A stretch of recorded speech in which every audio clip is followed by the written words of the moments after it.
दलित शोषित बनवासी समाज पार्टी से आज तारीख 7/1/7/2/2024 कल आप जानते हैं एक बेहद विभत्स घटना पूरे देश के सामने आई।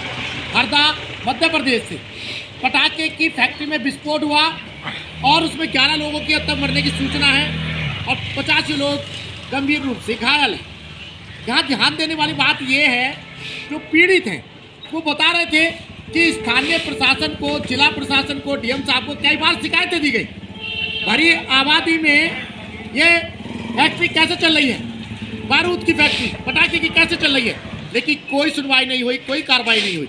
बस एक ही बात और देखिए, अभी 2 साल पहले उसी फैक्ट्री में फिर विस्फोट हुआ था जिसमें करीबन 3 लोग मारे गए थे। बेसिक क्या है, पूरे देश में एक तदर्थ बात है।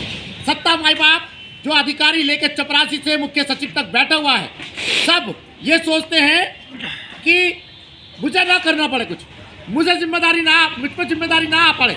जो हल्के का कर्मचारी है, चपरासी है, हल्का लेखपाल है, बीट का सिपाही है, वो इस मामले को देखे। उसमें कोई संवेदनशीलता नहीं है कि मामला कितना गंभीर है। मैं चंद उदाहरण देता हूँ आपको। अभी हमने एक शिकायत लगाई, फैक्ट्री से जल प्रदूषण फैल रहा है साहब। जो उत्तर प्रदेश प्रदूषण नियंत्रण बोर्ड का बिजनौर, जनपद बिजनौर का जो कर्मचारी है, रिपोर्ट लगाता है।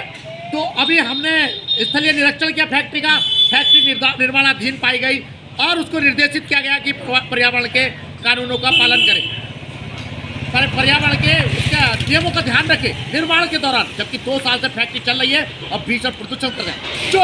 चोर है वो कर्मचारी उत्तर प्रदेश प्रदूषण नियंत्रण बोर्ड बिजनौर का।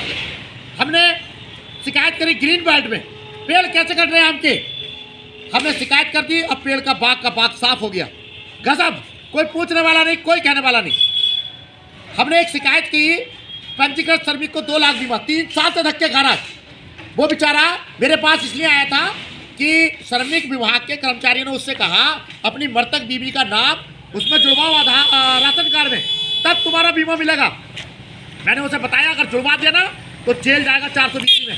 खैर, आज 4 शिकायत के बाद हर बार विभाग हमें ये बताता है 2 लाख का बीमा अभी नहीं है दिया उसको, लेकिन मृतक संस्कार का जो 25,000 का पैसा है वो हमने भेज दिया उसको अकाउंट में। मैंने हर बार 3 बार से लिख रहा हूँ, आपने अगर पैसा भेज दिया, किस अकाउंट में भेजा, किस माध्यम से, कोई जानकारी नहीं।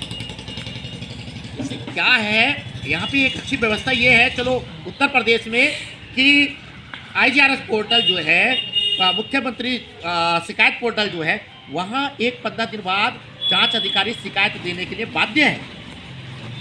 हमें कम से कम पता तो चल जाता है आपने क्या विस्तारण लगाया। बाकी क्या है, आप लिख के शिकायत करो डीएम साहब से, साहब प्रदूषण फैला रही फैक्ट्री, क्या वो लिख देगा। डीएम अपने नीचे के कर्मचारी को जांच करके आख्या दे, जांच कहाँ गई और आख्या कहाँ गई, कुछ पता नहीं चलता। फैक्ट्री प्रदूषण फैलाती रहती है और बारूद की फैक्ट्रियाँ आग उगलती रहती हैं। मैं एक एक उत्तर प्रदेश में एक बार और कहूँगा, अधिकारी नीचे से चपरासी से लेकर ऊपर तक सब टांग फैला के बैठे हुए, चौड़िया के, जिससे बिगाड़ा जाए बिगाड़ ले। सरकारी कर्मचारी को 1 सेकंड का भय नहीं है सत्ता का। आप बुलडोजर तो चला देते हैं अपराधियों के घर पे, कर्मचारी को कोई कार्रवाई नहीं करते, जो उनकी बला से कुछ भी होता रहे। मैं एक सलाह यहाँ पर जरूर देना चाहूँगा कि एक कमेटी बने जिला स्तर पर जो हर शिकायत की मॉनिटरिंग करे। आप जानते हैं जनशिकायत धरना चल रहा है निरंतर जनहित याचिकाओं के लिए। यूट्यूब चैनल सत्यप्रिय के नाम से है, गूगल पे आप सर्च करेंगे मिल जाएगा, सत्यप्रिय सक्सेना के नाम पे। धन्यवाद, नमस्कार।